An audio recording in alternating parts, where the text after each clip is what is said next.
This was her first marriage ever. She knocked it out of the park. It was my first wedding. Oh, that's right. 2 marriages, first wedding performed ever. Knocks it out of the park. Then Leah gets up, knocks it out of the park.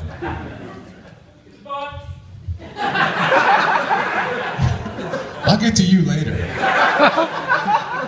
Leah, you have made your mother so proud once again on this night. Great job.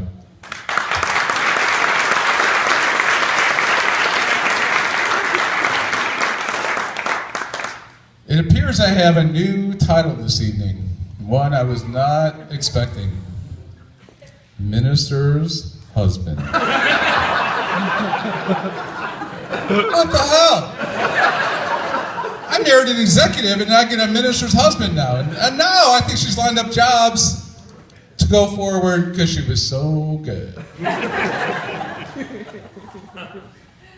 Now, this was Mary's first and possibly her last wedding ceremony. But something tells me it's not her last, so she is available for the right price.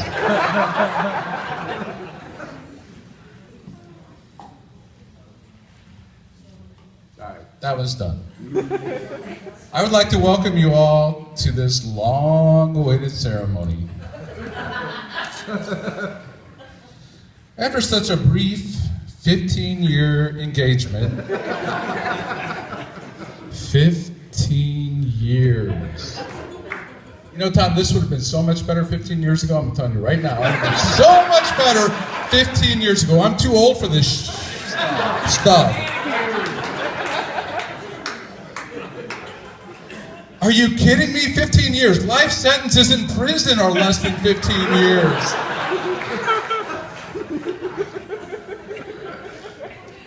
For those of you, I'll speak to these people because I don't know these people who don't know me. My name is Tony Pulowski, and I am Jody's best man tonight. That's right, Jody's best man. Because she asked me first. So my loyalties side with her. I mean, my God, the bachelor party. I had to plan it like 2 weeks ahead of time because that's when he asked me to be the bachelor. It's never official until the groom says, "Will you be my best man?" He did not say those words. So I waited.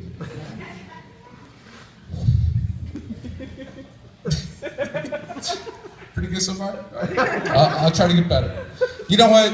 My kids, they always laugh at me because they say it's not a family function until Tony makes somebody cry. Yeah. And by God, it's a natural talent. It's just a natural talent that I am able to do. I can make people cry at the drop of a hat. And tonight, I'm going to make some people cry or else I have completely failed as being the best man. I'm just saying that right up front. So if you need Kleenex, you might want to get them handy because they're going to come. There will be a time when you're going to need those, so just be warned. All right, for the nice part of my speech. We are blessed to have 2 very special people with us tonight. Tom's mother, Rosemary. You're welcome. And Jody's dad, Pat Bourissar. Pat? Hello. There are 3 parents that are not with us this evening. Tom's dad, Tom Jr., Jody's mother and father, Joan and Bud, and although they are not here physically, I am sure they are here with us in spirit. They are always missed, but especially so on these special occasions. I really struggled to put all this into words tonight. How do you take a near 40-year friendship that I have with Tom, mix in a 17-year friendship that Mary and I have with Jody as a couple, and then do a speech where everything flows in some kind of cohesive narrative? It doesn't work. But here's the best you got. So I'm gonna make my best attempt. Tom and I grew up in the same neighborhood, 2 blocks apart. We both attended St. Martin de Porres Church, the same church our parents still attend today. Tom was an altar boy at that church in the 1970s, which turned out to be a little bit of a high-risk career at that time. Oh, come on. I'm gonna go there, I just have to. Years later, when the scandals broke, because there was always rumors, we always talked about the rumors, but nobody believed them. Years later, when the scandal broke, what do you think my best friend thought on that moment? Anybody? I know. Tom, at that time, questioned his attractiveness.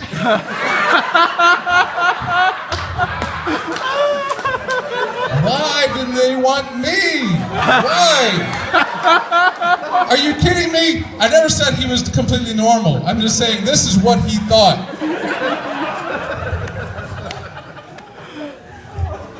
Yes, yes, he did. He did. Wow. I've been backed up on that fact. What is wrong with me? Okay, I'm going to go to this side of the room now. When we were both teenagers, Tom and I worked at the same McDonald's. They didn't tell us in the training manual that you might make lifelong friends if you work here. If they would have, I think we might have been a little more selective about the people we associated with. But we weren't, because we didn't know. This is them. Lifelong friends, and we're so happy. They're all, just about all of them are here tonight, and we couldn't be happier.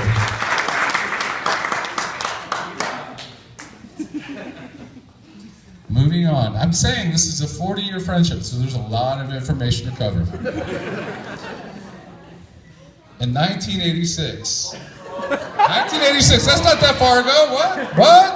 1986. Come on, 1986. We're both like, I was 25, Tom was much older.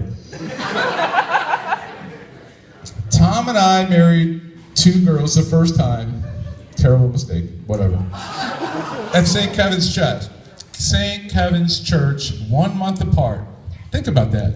We got married in a different Catholic church, 1 month apart, and we were in each other's wedding in 1986.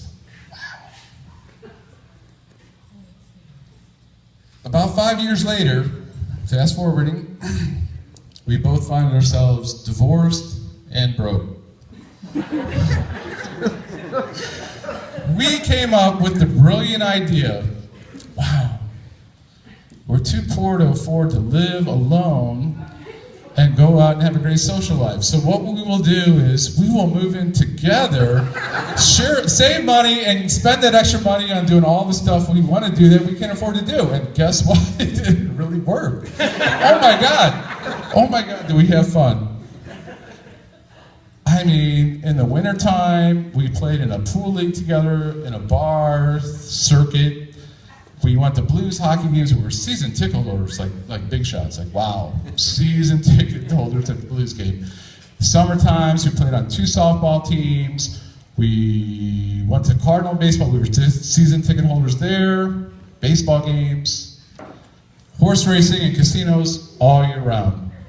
No stop.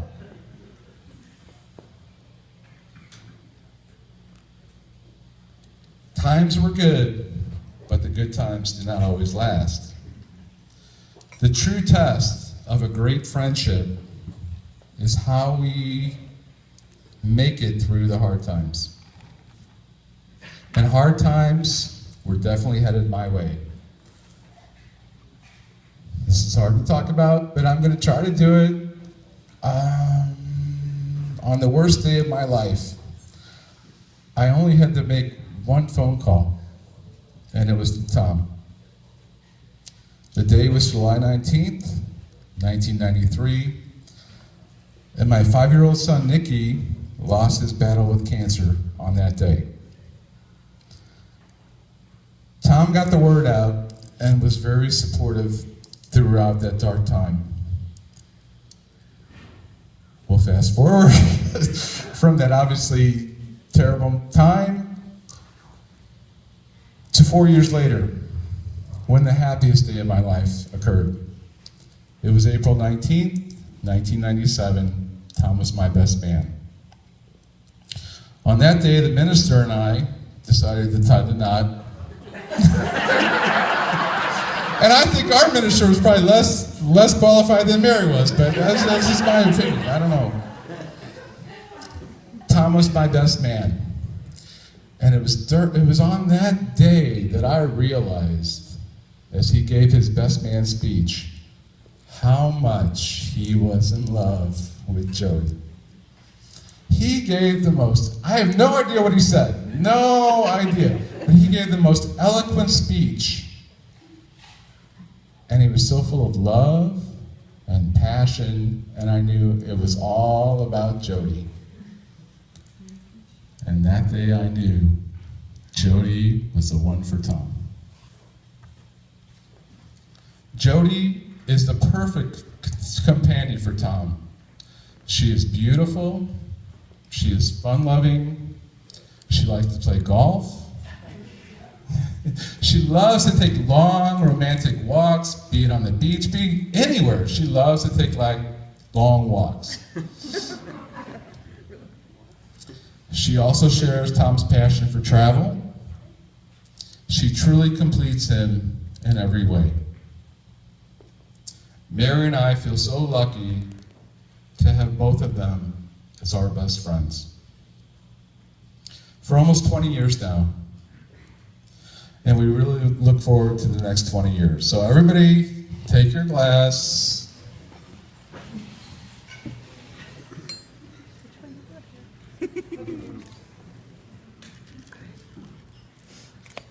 All right, here's your toast. I mean, you waited a long time for this. So here it comes. May your future be filled with love, laughter, and a lifetime of memories still to be made.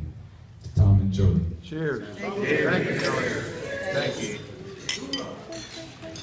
Cheers. All right, how many people cried? How many people cried? This one did.